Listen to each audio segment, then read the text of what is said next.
पहिले तर या घटनेचा मी तीव्र निषेध करतो आणि लोकशाहीमध्ये प्रत्येकाला आपलं मत मांडण्याचा अधिकार आहे. तुमचं मत जर पटत नसेल तर त्याच्यावर तुम्ही स्पष्टीकरण देऊ शकता. ज्यांच्या विरोधात ते स्टेटमेंट केलं ते स्पष्टीकरण देऊ शकतात. परंतु अशा पद्धतीनं एखादं स्टेटमेंट केल्यानंतर संबंधित व्यक्तीवर शाईफेक करणं मला वाटतं हे चुकीचं आहे.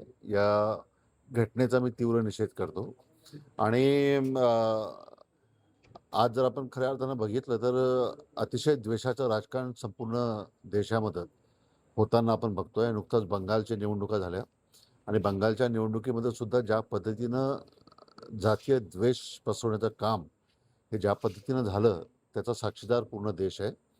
आणि शुभेंदू अधिकारी यांची बंगालच्या मुख्यमंत्रीपदी भारतीय जनता पक्षाने निवड केलेली आहे आणि शुभेंदू अधिकारी यांचं 2 दिवसापूर्वीचं स्टेटमेंट असं होतं की आता भारतीय जनता पक्षाने सबका साथ सबका विकास हा जो त्यांचा नारा आहे तो नारा आता दूर केला पाहिजे आणि जो हमारे साथ हम उसके साथ हा आता एक नवीन नारा भारतीय जनता पक्षाने दिलेला आहे.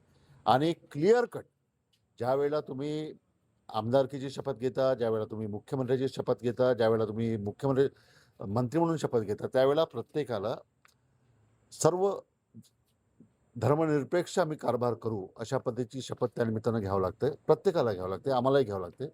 परंतु शुभेंदू अधिकारी यांनी बोलताना त्या दिवशी स्पष्ट सांगितलं की मला जे मतदान झालं आहे ते मतदान फक्त आणि फक्त हिंदूंनी केलं आहे, त्यामुळे मी फक्त हिंदूंचे काम करेल, बाकी कुठल्या याचे मी कामं करणार नाही. त्यामुळं ही जी एक ज्या पद्धतीची एक आता वेगळं राजकारण देशामध्ये होताना आपण बघतोय, मला असं वाटतं की अतिशय चिंतेचा विषय आहे. आणि अनेक जाती धर्म पंथाचा आपला देश आहे. या देशामध्ये राष्ट्रीय एकात्मता आणली पाहिजे अशी अपेक्षा करतो. आणि फक्त इतकेच माझं पुन्हा सांगणार आहे की लोकशाहीमध्ये प्रत्येकाला आपलं मत मांडण्याचा अधिकार आहे आणि अशा पद्धतीनं दडपशाहीने करणं याची दखल ही राज्याच्या मुख्यमंत्र्यांनी सुद्धा घेतली पाहिजे आणि दोषींवर कारवाई झाली पाहिजे.